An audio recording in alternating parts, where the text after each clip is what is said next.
What's good, Shadow Gang? Welcome back to another video. If y'all new here, please subscribe to the channel, turn on notifications. Follow me on my Instagram at Ricky the Shadow.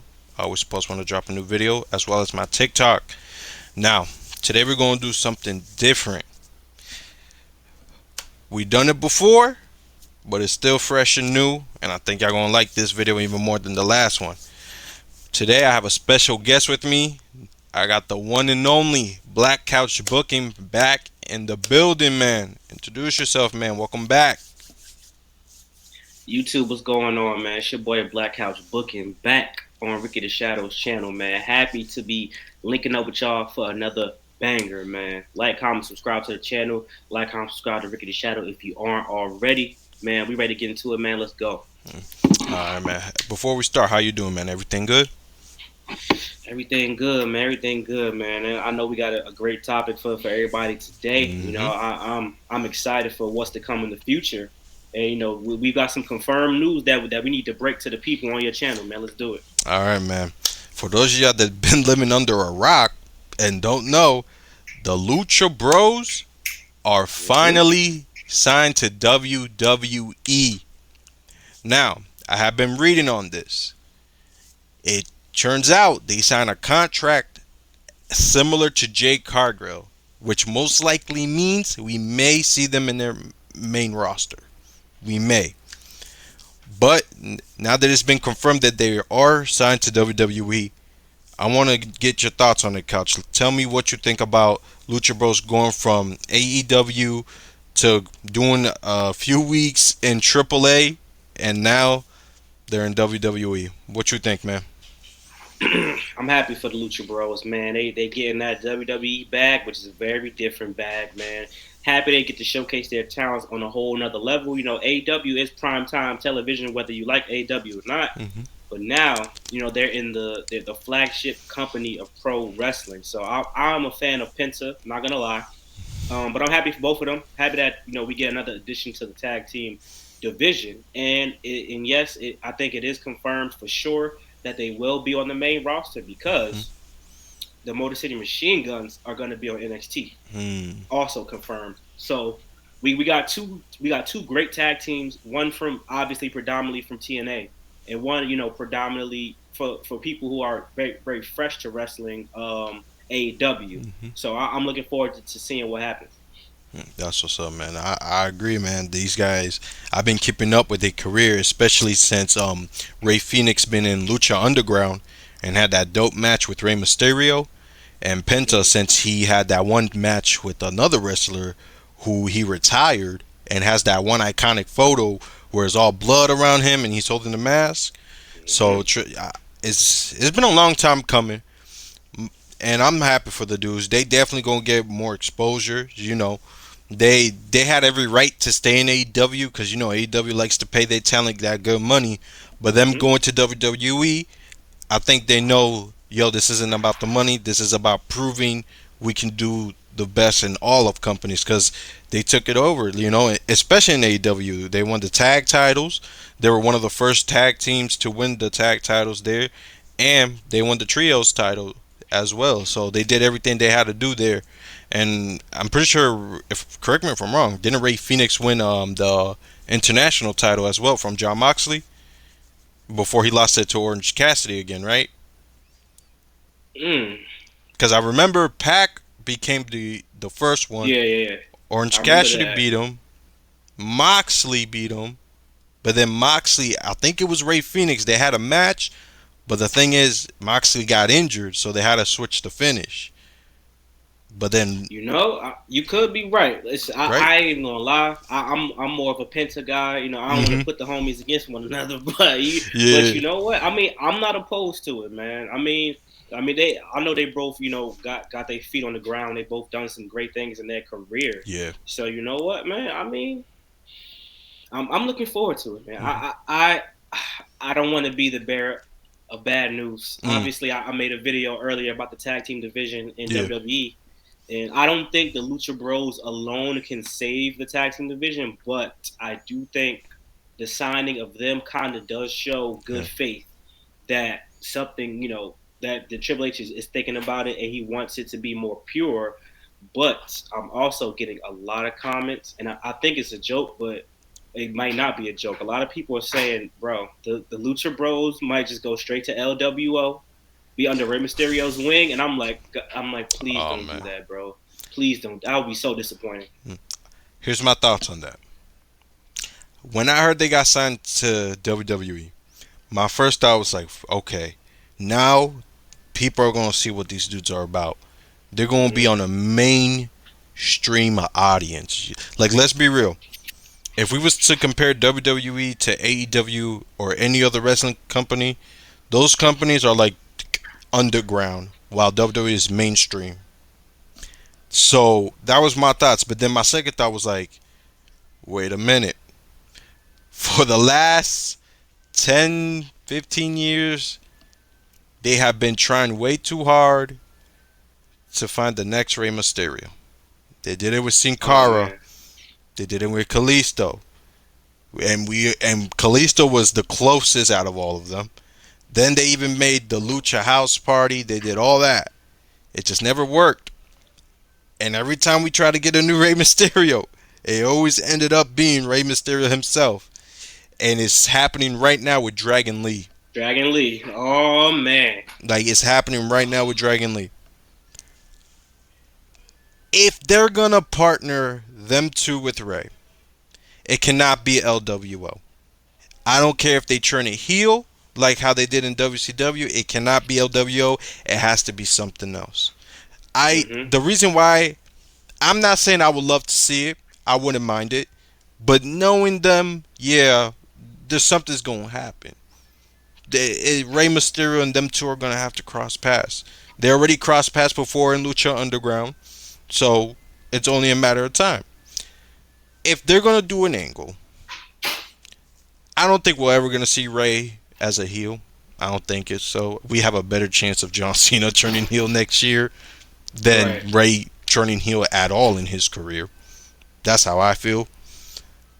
The way you gotta make this and book this is have Rey be like, "Let me take you under my wing," and they'd be like, "Okay, we'll listen to what you gotta say," but they're still the same ruthless and basically bad motherfuckers that they were. They and little by little they're like, okay, maybe we get it, but then it's like we don't want to lose who we are. This isn't who we are, and maybe build some tension there. But as far as them being a part of the LWO right now, absolutely not. Literally, this is how LWO is. It goes Ray, Zelina, the other two. And the rest. So Mm-hmm. now that you mentioned that, I have one way that this could work. Talk to me. You do have them join, but then Cruz and Joaquin, they're like, bro, what's going on? Like, you Mm. know what I'm saying? I thought and do the same thing that Ray did to Carlito. They have an opportunity to go for the tag team championships, and he like, oh yeah, yeah, let Phoenix and Penta and Mm-hmm. Cruz and Wild like, yo, what's going on? He's like, oh nah, but y'all had a chance before, blah blah blah. And then you got Santos Escobar in the back, like, you see, y'all thought I was tripping. Y'all was with Mm-hmm. me in NXT, but y'all stayed with him. Meanwhile, he took my US title opportunity away from me, and y'all still stuck with him. So Mm-hmm. y'all need to come back over here. Then they go back the original Legado del Fantasma forms. You kick out Andrew Garza or Humberto Carrillo because they They, better in NXT anyway. yeah, Like whatever. yeah, honestly. Just go back to NXT, bro. And Mm-hmm. then you could get Rey Mysterio. You don't even gotta call him LWO no more. Rey Mysterio and the Lucha Bros against the new Legado del Fantasma. I think that would be a good match. You've seen what the YS6 versus American Alpha could do. Mm-hmm. Even Zelina Vega and Electra Lopez could get involved. We could have another 4-on-4 intergender match, and they all fight at the same time. Easy. It's that easy. It's not hard, but who knows, man? You never know. Triple H might have them bust a pinata or something like Oh Lucha my House god. Party, bro. You never know. Right. Triple H is shaky like that sometimes, Yeah. bro. My thing is, I like that idea. I absolutely do. The problem is, where does that leave Dragon Lee? Because a lot of people keep forgetting I he keep is part forgetting. of it. And of course, he got injured and all that. But even then, it was like NXT 1 minute, next minute main roster and stuff. And he just Yeah. popped up last week. So as far the way I see it, they should take out the other two. Hmm. Probably try to do something with Dragon Lee and Ray versus the Lucha Brothers. That right there, Mm. Luchadors versus Luchadors. Who's the best Luchadors? That you got a story right there. It's not, and it's not the most entertaining story, but if we're gonna talk about wrestling, we're talking about like honoring wrestling. You always got to mention Lucha Libre. So why not have the greatest Lucha Libre wrestler of all time, Rey Mysterio, tag in with the guy he has under his wing, Dragon Lee, against the best Lucha Libre tag team of all time, the Lucha Brothers? Why not? The Lucha Bros versus Ray and Lee. It's right there. I think it'll be good. I just hope.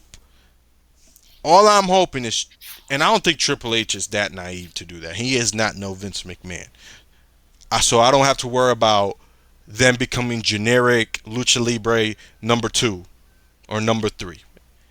But I still hope he doesn't try to make them more, how can I explain it? More PG.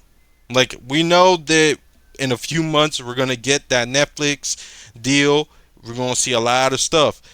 But even higher ups right now are still being like, hey, you guys, you're still here. It's still a PG show. Da da da da da. And like, reports came out that they basically told people, like, yo, chillax. Y'all can't say what y'all want to say or do what y'all want to do yet. So, me personally, to avoid that shit, if you're gonna introduce them, wait until the beginning of next year. And if you're gonna show them now, if you're gonna show them now, one or two little matches, have them have some entertaining matches. That's it. I don't want to see no storylines for the rest of the year with these guys because I don't want them to fall trap to this whole PG shit. Because especially like Penta, if you hear Penta when he wrestles, he's always talking in Spanish and he's talking shit about your mother. And he's not saying, "Oh, your mother's fat." No, no.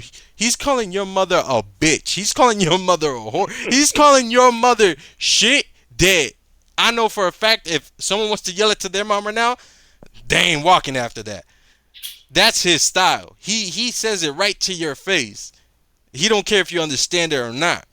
So me, you just gonna have to have them a couple interaction with Ray, have decent matches. But when the new year starts, when you get on Netflix, you put those two on Raw. They need to be on Raw so they can get that mainstream audience and they can be themselves. Because SmackDown is still gonna be on the USA, and SmackDown censors everything, man. They censor it all. So you know damn well they're gonna censor the fuck out of Penta and Ray whenever they talk shit during the match. Hmm. And one of the best parts about watching them wrestle is they talk shit during the match. So they definitely got to go to Raw. And again, I do see them going on Raw.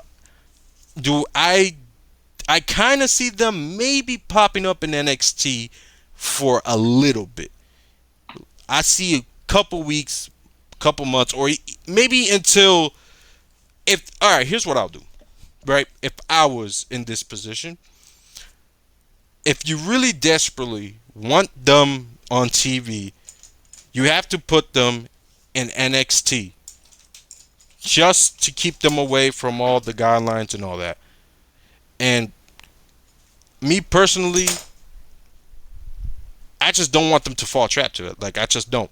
So keep them in um NXT, or if not, just let them relax for the rest of the year because they did had a pretty good year, and wait until Raw hits Netflix. That's me. What's your thoughts on it, man?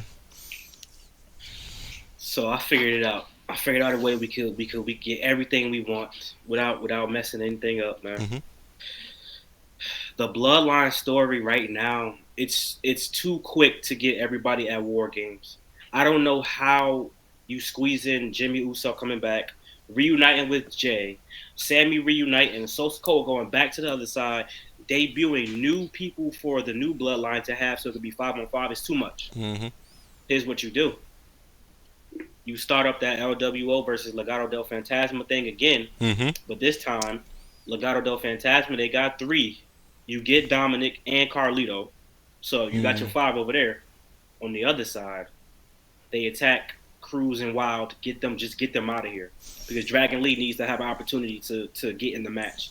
You have Mm. Rey Mysterio, Dragon Lee. They need to recruit. They get Andrade, of course, and they're like, damn, we need 2 more people. Mm. And then you have the Lucha Bros debut at Survivor Series for the first time. So then you can take Mm. all the risk you want. It's on the PLE. Nobody's gonna get in trouble. People True. curse at PLEs all the time, and then you get a banger of a match, and you have one of them start the match. Matter of fact, so they could get their spots off. Have the other one come in second, get his spots off, and then we see where we go from there. And then, because most likely they're gonna be on Raw, and then Mm. from there, Carlito could, talk to Finn about how he didn't like how they showed up. He want to go at him, and Finn like, Mm. nah, me and JD gonna go at him. We gonna put up the belts. Then they get the Okay. belts, easy, easy. Get the belts off the Judgment Day ASAP. You They know don't need the what? belts. Get them off them. I agree. I can see that working. So I think we can. I think one way they can work: keep them pay-per-view matches. Mm-hmm. Don't let them do tag matches. Only one-on-one matches. Specifically, more Ray Phoenix than Penta, because you know Penta. So I think keep them pay-per-views for now, and when Raw hits Netflix, run with it. Let them do them, because the thing about them is they're not edgy where it's like, oh, you're edgy, so that means you're cool. They're edgy because it's like, no, this is how they talk when they wrestle, because this is how they used to wrestle back in the day. They will talk shit. They'll slap you. They'll talk shit about you. They'll do it all. So hopefully that happens. I agree. I think if anybody should take those Raw tag titles away from Judgment Day, it should be them. Why not? There's no other tag team right now. The White Six, they're not gonna really go after the titles. Nope. I don't think so. Not yet, at least, or maybe not ever. Because let's be real, They that's one don't of need them. those. Yeah, it's like Undertaker. You don't need the belt. That's how I see it. And like I said, I would love to see Damien and R-Truth, but that still ain't happening. Looking slow, man. Yeah, they're more focused on this J shit. So yeah, Lucha Bros take the titles off of you know the Judgment Day, and plus I think they look good with the titles too. It'll just make sense. So, but keep them pay-per-views, keep them one-on-one weekly, cause these guys they're really talented. They got the potential to be the best tag team up there. Like we every time someone talks about tag team, they talk about the Hardys, New Days, and Usos, Edge and Christian, the Dudleys, and stuff like that. These guys are up there, in my opinion. They just need the WWE audience to watch them do their thing, and people will be like, "Oh, yeah, these guys are the best, and they deserve to be top 5 tag teams of all time." But yeah, man, that's what I think. Any final thoughts on it, man? I'm just looking forward to seeing it, man. I'm not opposed to wrestlers going back and forth, changing, Hmm. switching brands, switching shows, switching Right. everything, bro. Like I'm cool with it, bro. So this is one of those signings from AEW that wasn't already in WWE previously, besides Jade Hmm. Cargill. And obviously, you could say Stephanie and all that, but this is more relevant Yeah. right as of right now. So I'm looking forward to seeing what happens with these guys, man. And let's get those belts. Let's bring Yes. back tag team wrestling, bro. I don't want people just thrown together. Yeah. Sign real tag teams and then split those other people up and let them be single stars because that's what they are. Or do stable stuff, bro. I Yeah. don't need no tag teams if it's 5 of y'all in the stable. Do 4-on-4s and 5-on-5s at this point. I agree, man. I think so. But yeah, that's it for this video, y'all. Thank y'all for watching it. Let us know y'all thoughts on the comments. DM us on Instagram and everything. Like I said, subscribe to my boy Black Couch. His videos are freaking bangers. Y'all should know I react to them. And I just had a reaction about the NXT Women's Division. So go check that out. Y'all definitely gonna like that one. But yeah, man, we taking over this YouTube wrestling shit, man. Little by little, man. We're not here to be like, oh, that's funny. No, no. We're here to tell y'all Mm-hmm. our truth, regardless if it's positive, negative. There's gonna be times where you're gonna think we are AEW fans and not WWE fans. There's gonna be times you think we're just WWE fans and not even hardcore wrestling fans. But that's the thing with us. We're unpredictable. We not biased as fuck. We say how it is, man. So yeah, thank y'all for joining us. Anything else you want to say, Couch? Stay tuned, y'all. We got some bangers coming. That's all y'all need to know. Y'all heard the man, man. Y'all take care. Stay safe. Shadow out. Peace.